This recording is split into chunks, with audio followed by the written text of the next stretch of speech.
Некои стоиме. Можеме да се смееме. Не, па мислам дека фина е што баш. Ајде, местете се убаво, остајте кадрове. Па ја стои. Дај. Дојди нова. Ајде, дај полав микрофон ја добро, на не. Те прашуват или ја дај. Па зборете преговори или вие прашајте. Вие, господин Ангеловска, веќе вторник почнува тврдење да се суди. Вие предходниот пат се изјавивте како невиновна за ова дело за кое што се товарите. Дали се уште стоите на тоа мислење?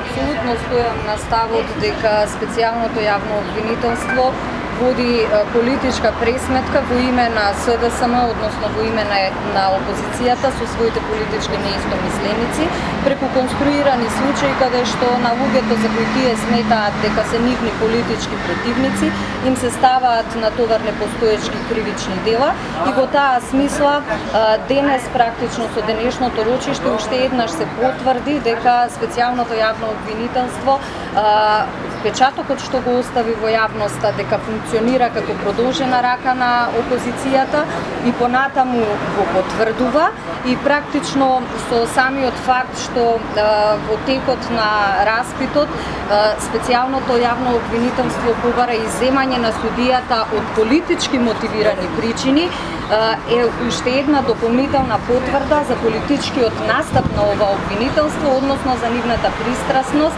и блиска координација со опозицијата во Република Македонија. Но без оглед на сите механизми кои тие ги користат, без разлика дали се тие допуштени или недопуштени, јас секогаш кога ќе ме повика судот или било која државна институција сум достапна, сум на располагање.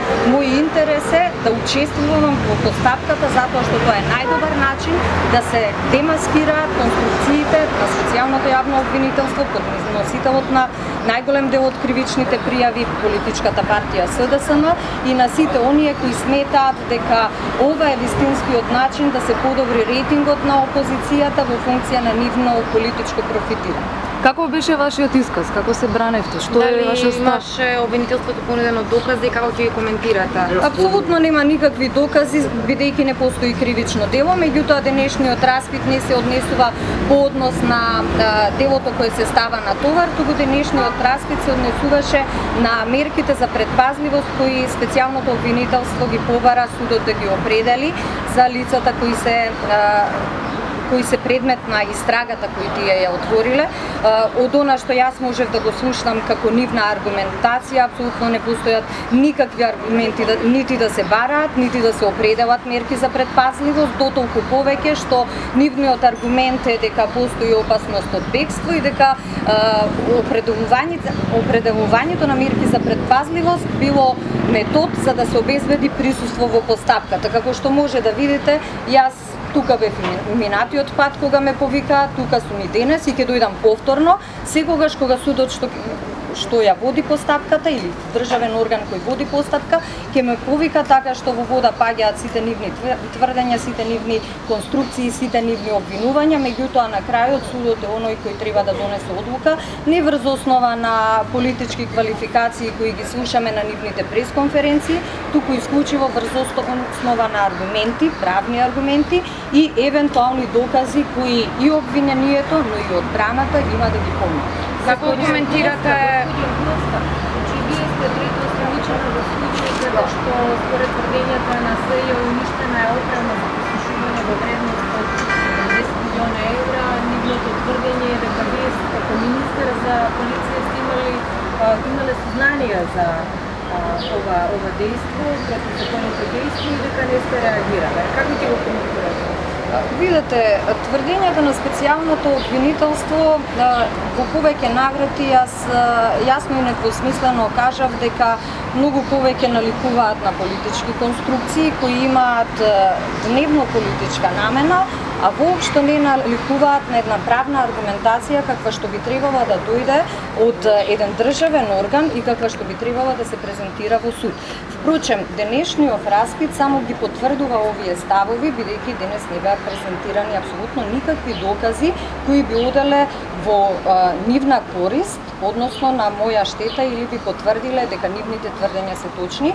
Напротив, од сето изнесено, уште еднаш се потврдува безпредметноста на нивното барање и неоправданоста на предлогот кој тие го доставија до судот. Меѓутоа, јас како странка во постапката не би можела нити да прејудицирам, нити да предпоставувам каква одлука ќе донесе судот. Како што кажав, тие на денешниот распит од политички мотивирани причини побара и земање на судијата и по однос на тоа нивно барање треба дополнително да се одлучи, останува во раците на судот да определи како ќе ја води оваа постапка. Се прислушуваше ли со опрема, уништената опрема, господин Куловска? Дали се уште постои таа опрема, бидејќи вие се уште бевте министерка кога е започнат случајот во февруари 2015 година, вие бевте до мај.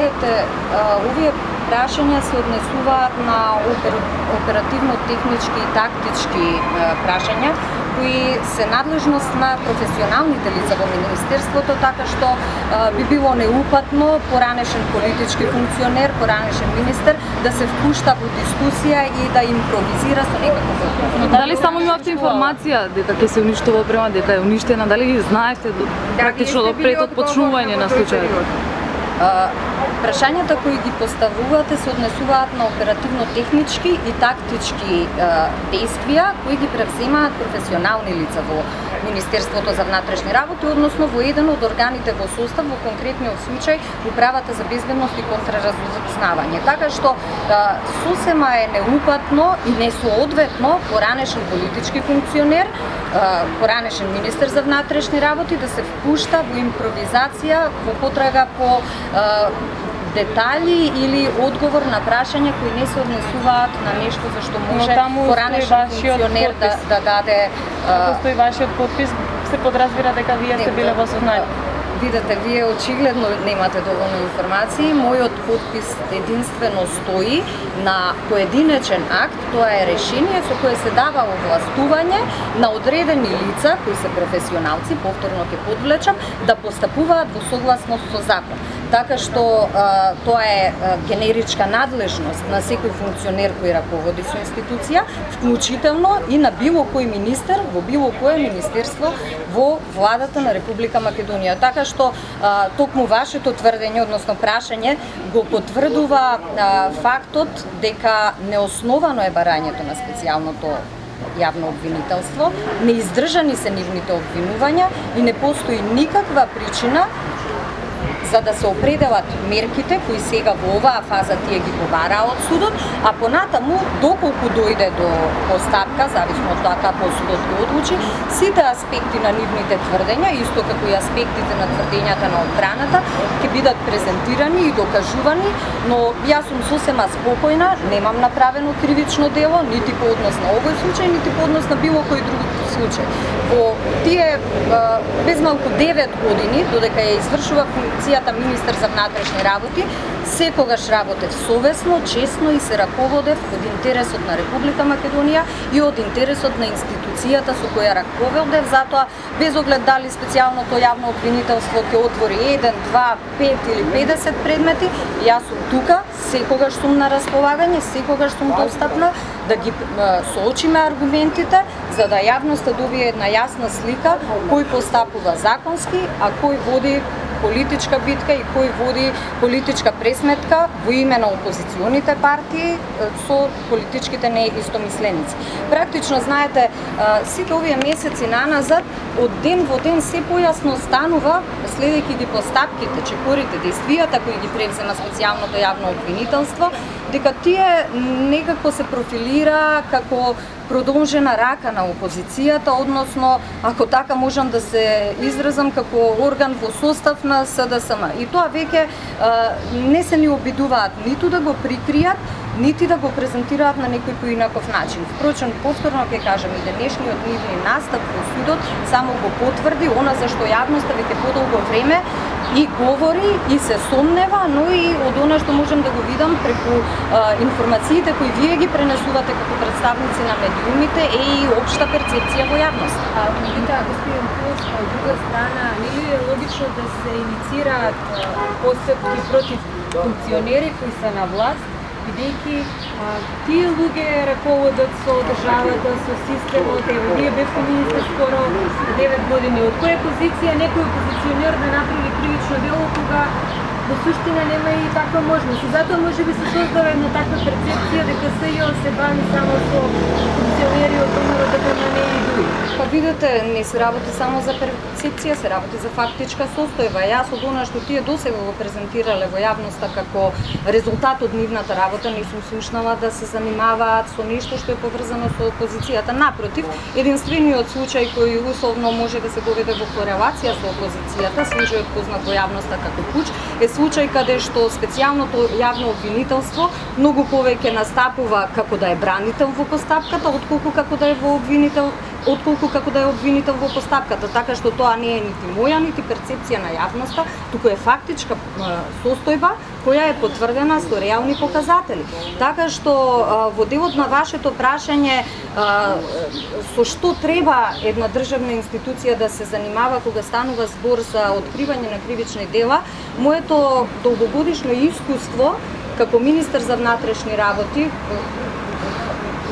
што има директна надлежност во борбата против криминалот и корупцијата, практично потврдува дека институциите треба да истражуваат и да се занимаваат со реални состојби и секаде каде што ќе утврдат одредени неправилности да постапуваат неселективно, а не како што тоа го прави специјалното јавно обвинителство, исклучиво согласно насоките и директивите кои им ги дава најчесто лидерот на опозицијата Зоран Заев, но и други членови на опозицијата и истакнати нивни представници, при тоа занимавајќи се или ако сакате истражувајќи само околности кои се однесуваат на една политичка партија, бидејќи досега ние немаме случај кој јавно го обелоденило специјалното јавно обвинителство. Господине Пулска, едно прашање. Едно прашање, со прислушуваните разговори јавноста доби една перцепција дека не било баш така како што тврдите, дека се работело законски,